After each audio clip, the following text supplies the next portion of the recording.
Good morning. It is Monday, 8/18. A little bit late to the job today, but you can see we're at a steam boiler and we're replacing a dry return line.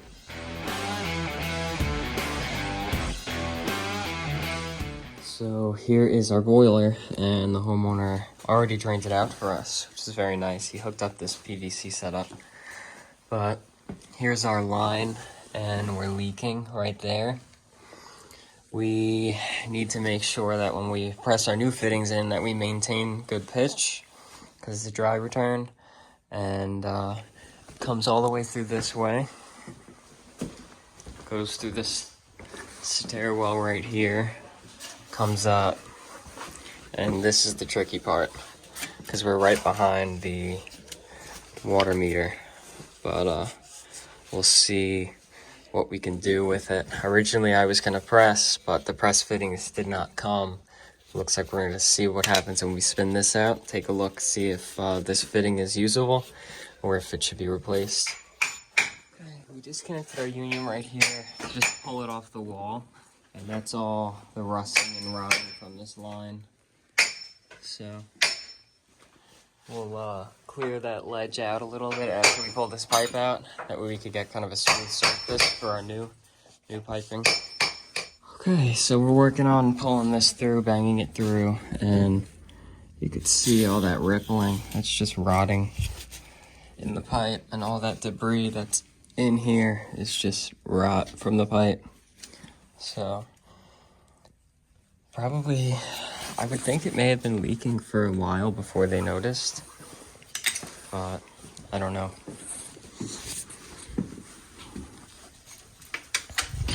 Try to keep as clean as we can,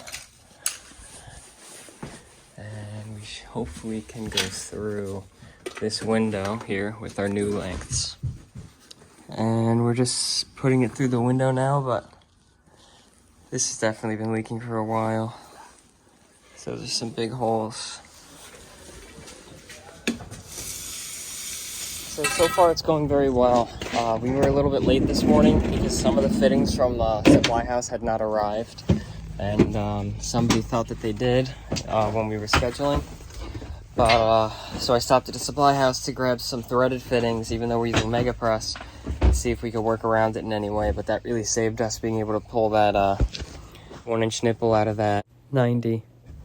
So we're just kind of getting situated. I would like to put a little bit more pitch going along the run, like right near the boiler, because that was just laying there in that concrete in the dirt.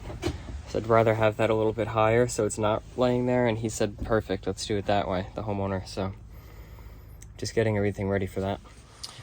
Okay, so here we were able to get in, and that was in fine condition, those threads in that fitting. So is this whole run of pipe that was originally there up until that where it touches, but we're gonna pull it up a little bit higher.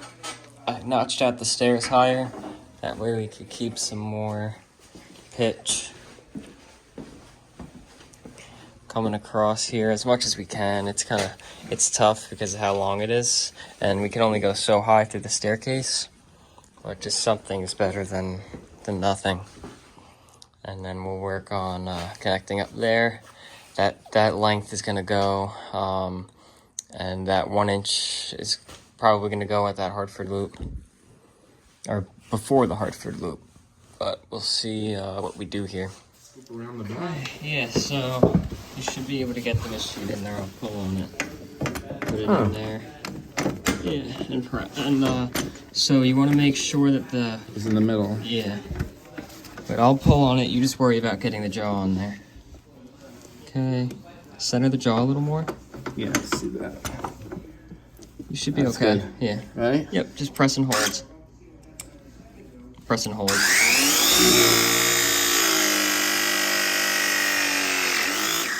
And then we'll do the same on the other side of it. Yeah, so not too tight. So one important thing too is that we have to clean the paint off on the line. So I'm just cleaning that off really well before we can actually press onto it. Just where the mating surface actually is, where the fitting is. So here is is our first coupling, which is right by the stairs. Our length runs across. We were able to save that fitting in there. And sorry. Coming here, we still gotta clean up everything. We were able to get pretty much a whole length in with the coupling here by going through the window, headed this direction, back, and then in. I shortened this 1.25 inch nipple, which was coming out to about here originally. That way we could have room for our male adapter for our Street 90 to come up at a nice vertical with how much we come off the wall. And everything else here was existing. I put a little bit of an angle on that ball valve, that way it could get a little bit more of that crud on the bottom out. Now we're running the boiler and we'll see how everything runs, make sure it's burning safely, and more importantly that the job that we did isn't leaking at any point. And just going around with the light, seeing if any of our connections look like they're compromised or leaking in any way. And I did a combustion analysis test, which our results are right here if you're curious. Pause it to read those. Yeah, I'm just making sure that everything stays nice and leak-free. Just kind of follow what they had done beforehand, except I raised it up a little bit there. That way, we keep more pitch as we come across. So no water is sitting in the bottom of the pipe, really. Yeah, so far, so good. Everything's nice and hot. And we're all good to go. No leaks anywhere. Got our line goes through the stairs, it's got pitch. And we come through the stairs on that side, which you can't really see well. Right there. And we continue our pitch all the way until we get to that 90, which is a little bit pitched because I didn't want any water pooling in the 90. And we come down, and that's touch pitched as well because of trying to pitch that 90 up top. And then we go in Hartford loop, and that's it. Okay, so we are headed towards Glen Head for a Burnham Alpine error 25, which is always just control board, replace Sage controller. But I was very happy with how that steam job turned out. I fully just priced that one out without asking Mike. And then we got it done, and it was a lot smoother than I had expected. So yeah, on to the next. Okay, so here is that Alpine, and I did replace the Sage controller for Lockout 25. There's no choice when you get that Lockout. And then there's a couple grounding wires that you change, but we we brought power onto the boiler. We made sure to change the controller to match the boiler size. And now we're just going through our normal startup. We're getting spark right now. It should be pre-ignition test. Yeah, pre-ignition. We'll get drive light off. Went to direct ignition. Running. And I'll turn it. If you take a look in there, you can see the blue flame. And we'll do a combustion test, and we do have the new flue test port, so we don't have to worry about that. And we did our low fire combustion test, confirmed with the manual that that's what it needs to be. And then I just kicked it up into high fire.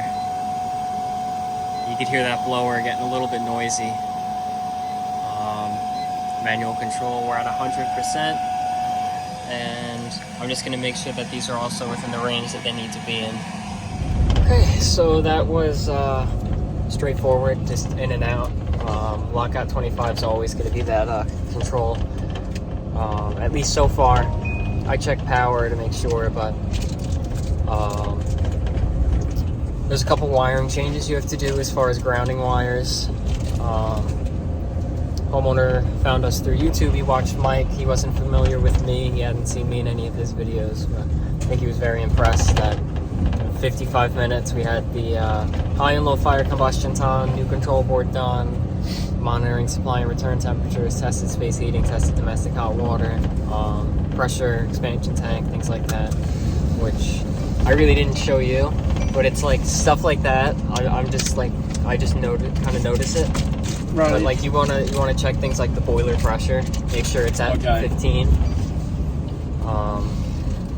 But yeah, so far for now that is it, and it's only 1:26 p.m. I did expect that wet return job to take us a little bit longer, and it hasn't been super cold in New York. So sorry, Peter just called, but what I was gonna say is that once again I didn't need to call tech support, and I didn't call tech support. I get a lot of YouTube trolls that say, oh, it seems like you call tech support all the time. I call them when I need help or when I need to know how something operates, but yeah, no tech support, diagnosed spec control board and replaced it. Yeah, it's I guess it's a little bit slow now. Tomorrow we have another big job scheduled, and I have to order supplies, materials for another big job. The wet return line that I was at a few weeks ago that I recorded, that I had to do emergency temporary fix that, you know, I didn't want to do, but we needed to get them heat. It's an elderly lady and she's been a customer for years, so yeah, we'll see if anything else comes in today. I really wanted to do more calls, and I want to show our new hire how to run calls and do things, so we'll see what happens. So nothing else ended up coming in. We kind of talked at the shop for a little bit and got prepared for the upcoming job, and what else did we do? That was about it. Followed up with some customers, but hopefully you enjoyed watching the video. Like the video if you liked it. I had a good time working with Dove and showing Dove the different ways that we do things, different things to look out for. He was a big help in that dry return job, because you really need two people for that, especially working with the mega press to hold everything into place. But he did really, really well as far as picking up on like how to do certain things and being like a useful on the job. And then noticing things that he's been learning, like Hartford loop or filling the boiler, how steam travels through the system, stuff like that. So, but that's going to be it for this video.